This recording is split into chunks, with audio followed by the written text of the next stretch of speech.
राहुरीचे भाजपचे आमदार शिवाजीराव कर्डिले यांचं निधन झालेलं आहे। शिवाजीराव कर्डिले यांचं अल्पशा आजारानं निधन झालंय। वयाच्या 67व्या वर्षी त्यांनी अखेरचा श्वास घेतलाय। अहिल्यानगरच्या राजकारणातील धुरंधर हरपला अशी भावना आता व्यक्त केली जाते। राहुरीचे भाजपा आमदार शिवाजीराव कर्डिले यांचं निधन झालेलं आहे। वयाच्या 67व्या वर्षी अल्पशा आजारानं त्यांचं निधन झालंय। 2024च्या विधानसभा निवडणुकीमध्ये त्यांनी प्राजक्त तनपुरे यांचा पराभव केला होता।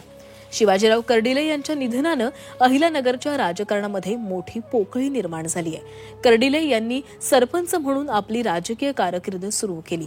राष्ट्रवादी काँग्रेसमध्येही ते काही काळ कार्यरत होते। 2009ला त्यांनी भाजपकडून विधानसभा निवडणूक लढवली। 2009 ते 2014 अशी 10 वर्ष त्यांनी राहुरीचं प्रतिनिधित्व केलं होतं। 2019ला राष्ट्रवादीच्या प्राजक्त तनपुरे यांनी त्यांचा पराभव केला होता। मात्र 2024च्या निवडणुकीमध्ये पुन्हा एकदा शिवाजी कर्डिले यांनी प्राजक्त तनपुरेंचा पराभव केला।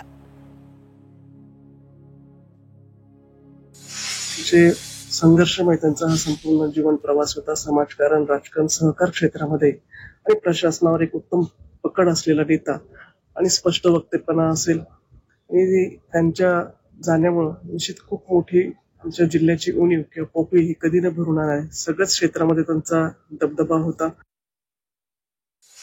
मोठं आश्चर्य वाटतं आणि धक्का सुद्धा बसला, कारण कर्डिले हे खरं म्हणजे एक चांगले पैलवानच होते आणि माझ्याबरोबर ते विधान सभेत आणि विशेषतः मंत्रिमंडळात सुद्धा होते, राज्यमंत्री म्हणून। त्यामुळे त्यांचं हे निधन जे आहे हे अतिशय अपेक्षित अनपेक्षित आहे आणि कोणी विश्वास सुद्धा ठेवणार नाही। आता नेत्याच्या मनात काय असतं आपल्याला काय सांगता येत नाही।